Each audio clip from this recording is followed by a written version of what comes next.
आजकल जैसे राजनीति यहाँ चल रही है पूरे देश में कि काम कोई नहीं कर रहा है, दूसरों के काम पर अपना नाम डाला जा रहा है। चुनाव के समय आपकी बातों को करने के बजाय दुनिया भर की बातें चल रही हैं। धर्म के नाम पर, जाति के नाम पर आपको गुमराह किया जाता है, आपके जज्बातों को उभारा जाता है ताकि आपका वोट मिल जाए, सत्ता मिल जाए और उसके बाद कोई काम करने की जरूरत नहीं है, क्योंकि 5 साल बाद फिर से आपके जज्बातों पर वोट मांगेंगे, अपने काम पर वोट नहीं मांगेंगे, विकास पर वोट नहीं मांगेंगे। ये जो bye bye Modi, bye bye KCR आपने लिखा है, अगर आप सचमुच बाय बाय चाहते हैं तो अपनी जिम्मेदारी को समझिए। जो पार्टियां आपको बता रही हैं उनको परखिए, पढ़िए, देखिए कांग्रेस पार्टी क्या कह रही है। आज ये हैदराबाद का यूथ डिक्लेरेशन किया गया, ये आपका सम्मान है कि हम आज ये डिक्लेरेशन कर रहे हैं और हम सब नेता यहाँ बैठे हुए, सब जो यहाँ मौजूद हैं, इस डिक्लेरेशन के लिए आपके प्रति जवाबदेह बनेंगे कि अगर आज आपको अपने भविष्य को बचाना है, अपने प्रदेश को आगे बढ़ाना है, अपने देश को गलत तरह की राजनीति से बचाना है और एक ऐसी राजनीति स्थापित करनी है जिसके लिए जनता सर्वोपरि है, तो आपको जागरूक बनना एकदम सबसे ज्यादा महत्वपूर्ण चीज यही है। आपको जागरूक बनना पड़ेगा। आप तेलंगाना को मां बोलते हैं, ये एक जमीन का टुकड़ा नहीं है आपके लिए, ना एक नक्शे पे बनाई हुई लकीर है। ये आपके लिए वो धरती है जिसे आप मां समान मानते हैं, जिसके लिए आपके दिल में वो श्रद्धा है, वो प्रेम है और वो निष्ठा है जो एक बेटे या एक बेटी की अपने मां के प्रति होती है। इस धरती के लिए दिख रही है,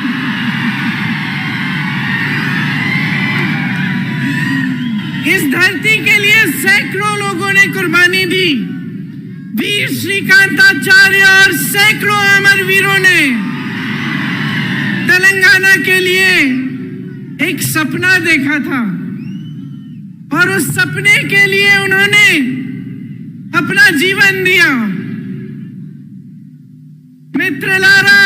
मित्रुलारा कोशिश करूंगी।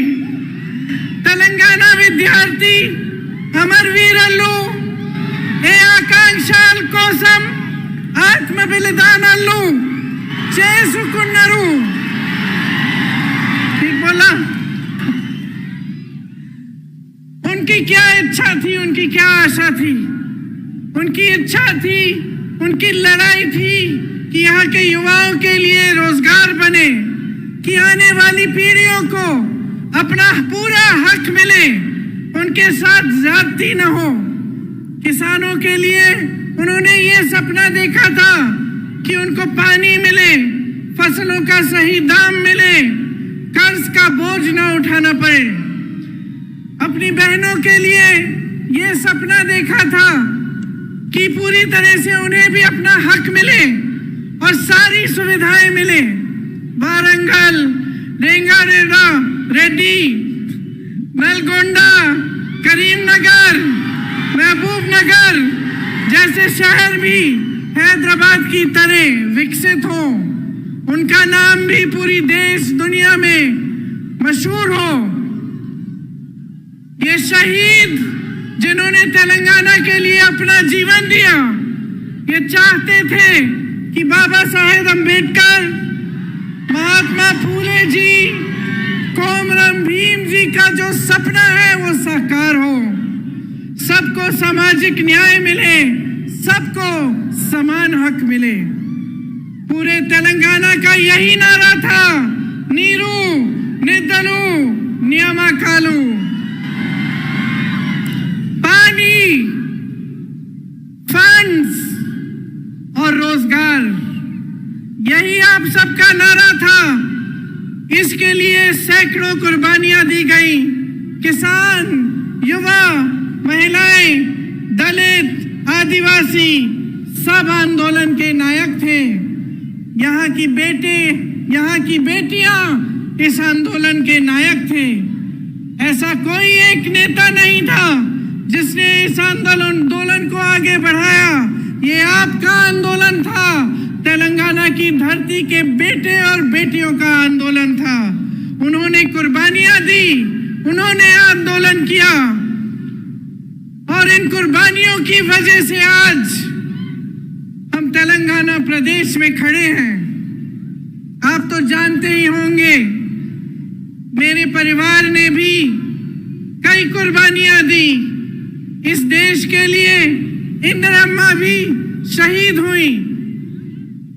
मिट्टी के लिए कुर्बान होने का मतलब क्या होता है, ये मैं जानती हूं, मेरा परिवार जानता है और समझता है।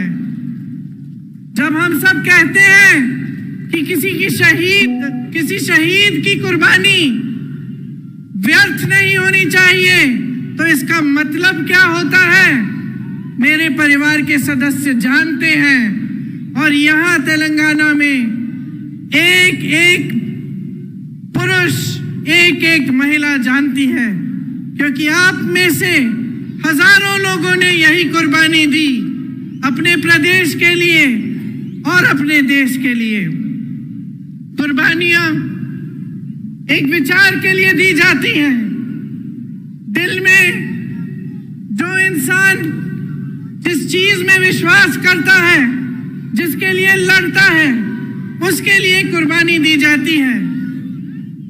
जब सैकड़ों युवाओं ने तेलंगाना के लिए कुर्बानी दी, तो मेरी मां सोनिया जी ने गहराई से ये समझा कि यहाँ की आवाज क्या है, यहाँ की जनता क्या चाहती है। और मुझे याद है कि एक सरल निर्णय नहीं था, एक तरह से एक मुश्किल निर्णय था, क्योंकि अगर सोनिया जी उस समय सत्ता के बारे में सोचती या अपनी पार्टी के लिए राजनीति के बारे में सोचती, तो शायद ये निर्णय नहीं ले पाती। लेकिन सोनिया जी ने आपके बारे में सोचा, आपकी इच्छा के बारे में सोचा, जो आंदोलन आपने बनाया था उसके बारे में सोचा, जो आप चाहते थे उसको सुना, समझा और तभी ये निर्णय लिया गया। तेलंगाना जब बना तो ये स्पष्ट था कि ये प्रदेश अपना रास्ता अपने आप तय करेगा। सबकी यही इच्छा थी और आशा थी कि एक मजबूत प्रदेश बनेगा, कि जितनी आशाएं आंदोलन में व्यक्त की गई थी, जितने बलिदान दिए गए थे, उनका आदर होता। और सब चाहते थे कि चाहे हमारी सरकार बने, चाहे किसी और की सरकार बने, लेकिन तेलंगाना एक नया प्रदेश बना है, अपने आंदोलन से उभरा है। इसमें सब किसान, दलित, आदिवासी, जनता, युवा सब शामिल हुए। तो हम सब चाहते थे कि कैसी भी सरकार आए, चाहे हमारी सरकार भी ना हो, लेकिन तेलंगाना के लिए कुछ अच्छा करके जाएगी और कुछ बनाएगी और आपको विकसित बनाने के लिए दिन रात काम करेगी। लेकिन अफसोस की बात है कि जो सपना और जो आपकी इच्छा थी नीरू निधनु नियामकालु की, वो अभी तक पूरी नहीं हुई। आज परिस्थितियां ये है कि सत्ताधारी नेताओं को ही पानी मिल रहा है। सारा फंड सत्ताधारी नेताओं को ही मिल रहा है। सारी जो नौकरियां हैं यहाँ के युवाओं को मिलने के बजाय उनके करीबियों और उनके दोस्तों को मिलती हैं। ये आपका सपना नहीं था। बीआरएस सरकार यहाँ एक शासन चला रही है जिसमें आपके सपने साकार नहीं हो पा रहे हैं। उनको शायद ये लगता है कि ये प्रदेश उनकी जागीर है और वे इसके नए जागीरदार हैं, लेकिन इसके लिए आप नहीं लड़े। इसके लिए आपके बहनों, आपकी भाइयों ने बलिदान नहीं दिया। इसके लिए आपका आंदोलन नहीं चला। आपका आंदोलन इसलिए चला कि आपको अपना पूरा हक मिले, कि जितने रोजगार बन रहे हैं वो यहाँ के युवाओं और युवतियों को मिले। और इसीलिए जब बीआरएस की सरकार ने कहा कि वो आपको कर्ज मुक्त करना चाहती है और ये वादा दिया, 2.5 लाख किसानों पर आज भी 1.5 लाख रुपए का कर्ज है।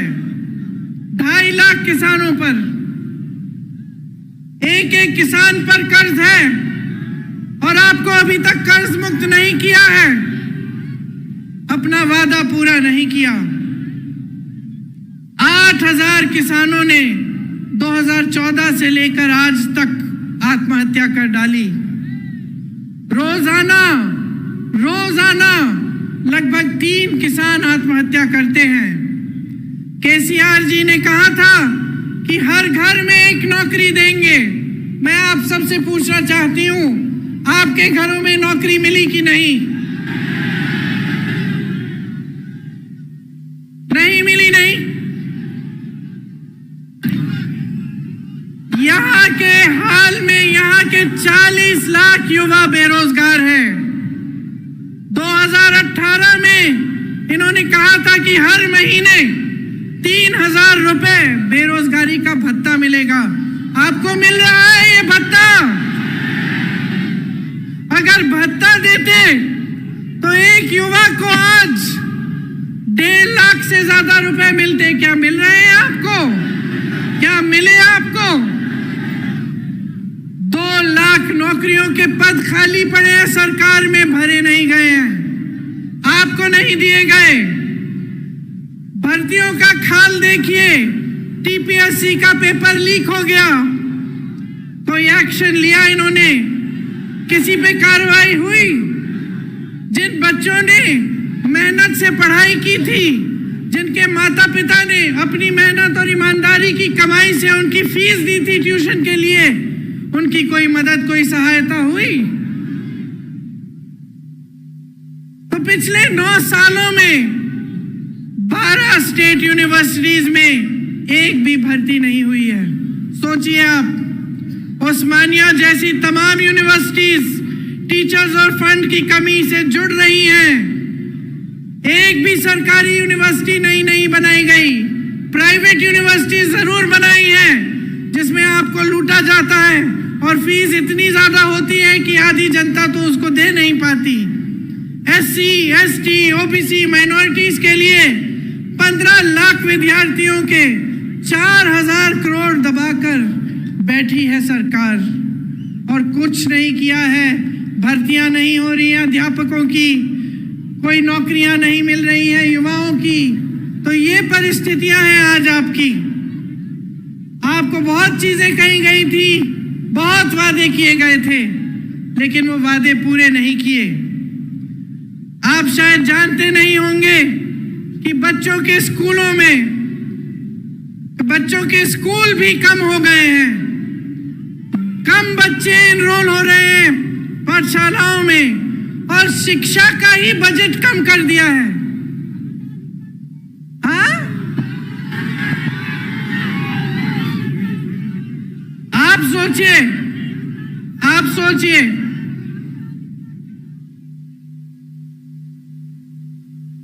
एक एक व्यक्ति पर कहीं ना कहीं से कर्ज है। हर व्यक्ति के ऊपर हजारों रुपए का किसी न किसी तरह से कर्ज है।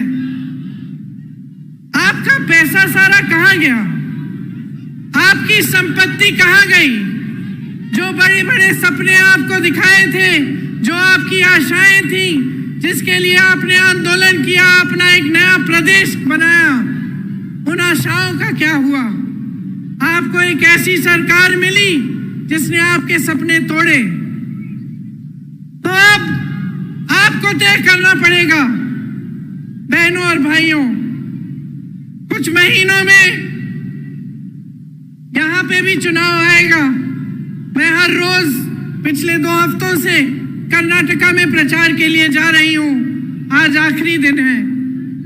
वहां खूब भाषण देके आई हूं और क्या कहती हूं मैं वहां, आप भी सुन लीजिए कि देखिए, ये प्रदेश, ये देश आपका है, और खास तौर से तेलंगाना, जहां पे आपने युवाओं ने बलिदान दिया इस प्रदेश को बनाने के लिए, ये आपका है। इसकी सुरक्षा, इसको संभालना, इसके भविष्य को मजबूत बनाना आपका भी कर्तव्य है। सबसे बड़ी जिम्मेदारी आपकी है। जब आप एक सरकार को चुनते हैं तो अगर आप जागरूक नहीं बनते, अगर आप ये नहीं देखते कि इस सरकार ने हमारे लिए क्या किया, कैसी स्कीम्स बनाई, हमारी आज परिस्थितियां कैसी हैं, पहले से सुधरी हैं कि पहले से ज्यादा मुश्किल परिस्थितियों में हैं हम, और उस जागरूकता के साथ आप नई सरकार नहीं चुनेंगे, तब नुकसान किसी नेता का नहीं होगा बहनों और भाइयों, नुकसान आपका होगा। नुकसान मेरी बहनों आपका होगा, आपके बच्चों के भविष्य का होगा। तो ये चीजें बहुत गहराई से आपको समझनी चाहिए। आपने अपना पूरा आंदोलन देखा। आज आप यहाँ पे जब मुझे कहते हैं कि मैं इंदिरा अम्मा जैसी एक नई इंदिरा अम्मा हूं, ये हल्की बात नहीं है बहनों और भाइयों, ये हल्की बात नहीं है। जब आप ऐसे कहते हैं तो मुझे अपनी जिम्मेदारी का एहसास होता है, क्योंकि आप उस महिला को याद कर रहे हैं जो 40 साल से पहले ही गुजर चुकी है, शहीद हो गई देश के लिए 1984 में। आज हम 2023 में हैं, लेकिन आप उनको श्रद्धा के साथ, श्रद्धा पूर्वक, प्रेम के साथ याद कर रहे हैं, और आप अभी भी आशा रख रहे हैं कि उनकी तरह कोई आपकी मदद करे, क्योंकि वो एक ईमानदार नेता थी, अपनी देश के लिए समर्पित थी और आपके भविष्य के लिए समर्पित थी। तो जब आप ऐसा कहते हैं तो मेरे मन में एक बहुत बड़ी जिम्मेदारी का एहसास होता है कि आपके सामने खड़े होकर मैं ना झूठे वादे कर सकती हूँ, ना झूठी बातें बता सकती हूँ, और आपके सामने जब मैं खड़ी होती हूँ तो ईमानदारी से मैं सच बोलना चाहती हूँ, और मैं यही कहना चाहती हूँ जिसमें आपकी भलाई है। इसीलिए आपने सोनिया अम्मा का नाम भी लिया, और आपको मालूम है कि आपके प्रदेश को बनाने में उनकी भूमिका बहुत रही। मैं उनकी बेटी हूँ। यहाँ अगर आपके सामने खड़ी हूँ तो मैं समझती हूँ कि ये निर्णय उन्होंने पूरी जिम्मेदारी से लिया, और वे भी आपके लिए आजीवन समर्पित रही। तो अब आपकी भलाई की बात क्या है? आपकी भलाई की बात यह है कि आप एकदम जागरूक बने। आजकल जैसे राजनीति यहाँ चल रही है पूरे देश में कि काम कोई नहीं कर रहा है, दूसरों के काम पर अपना नाम डाला जा रहा है। चुनाव के समय आपकी बातों को करने के बजाय दुनिया भर की बातें चल रही हैं। धर्म के नाम पर, जाति के नाम पर आपको गुमराह किया जाता है, आपके जज्बातों को उभारा जाता है ताकि आपका वोट मिल जाए, सत्ता मिल जाए, और उसके बाद कोई काम करने की जरूरत नहीं है, क्योंकि 5 साल बाद फिर से आपके जज्बातों पर वोट मांगेंगे, अपने काम पर वोट नहीं मांगेंगे, विकास पर वोट नहीं मांगेंगे। ये जो bye bye Modi, bye bye KCR आपने लिखा है, अगर आप सचमुच बाय बाय चाहते हैं तो अपनी जिम्मेदारी को समझिए।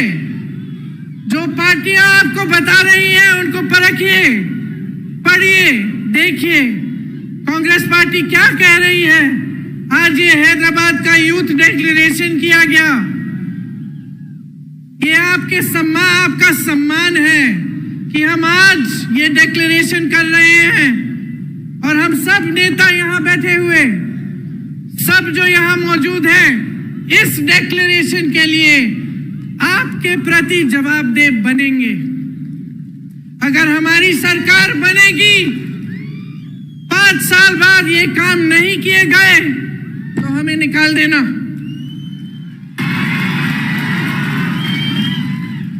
क्योंकि आज अगर हम सब ये इस मंच में बैठे हैं तो आपने बिठाया है, आपने बिठाया है, और इसका एहसास हम सबके दिलों में होना चाहिए।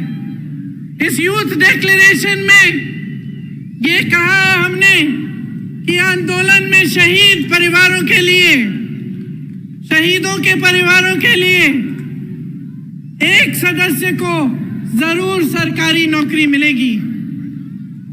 हम ये भी कह रहे हैं कि शहीदों के माता पिता या उनकी पत्नियां को 25,000 रुपए की मासिक पेंशन दी जाएगी। 2 लाख सरकारी पद जो आज खाली पड़े हैं, इनको 1 साल के अंदर अंदर हम भरना चाहते हैं और इसका पूरा प्रयास करेंगे। जो SC, ST, OBC का बैकलॉग है भर्तियों में, इसको हम पूरा करेंगे। भर्ती के लिए हर साल एक जॉब कैलेंडर बनाया जाएगा। इसमें आपको पता चलेगा कि भर्ती के इम्तिहान कब हैं और इनके रिजल्ट कब आएंगे, ताकि स्कैम्स और घोटाले कम हों। बेरोजगार युवाओं के लिए हर महीने 4,000 रुपए बेरोजगारी भत्ता हम कह रहे हैं देंगे। और ये उस तरह का भत्ता नहीं होगा जो आज तक आपने देखा नहीं है, जो केसीआर जी ने आपको वादा करके बताया था। हम ये निर्णय ले रहे हैं कि आपको मिलेगा, और ये हम पूरा प्रयास करेंगे कि जल्दी से जल्दी अगर सरकार बने तो ये काम शुरू होगा। प्रदेश के 7 जोन्स में एम्प्लॉयमेंट एक्सचेंज बनाना चाहते हैं हम, और हर जिले में, जैसे रेवंत जी ने भी आपको बताया, स्किल डेवलपमेंट सेंटर बनाया जाएगा।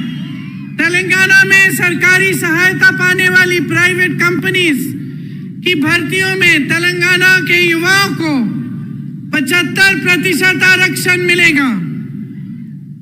स्पेशल गल्फ सेल बनेगा, जिसमें जो गल्फ के देशों में रोजगार के रास्ते बनते हैं, उनकी सुविधा आपके लिए बनाई जाएगी।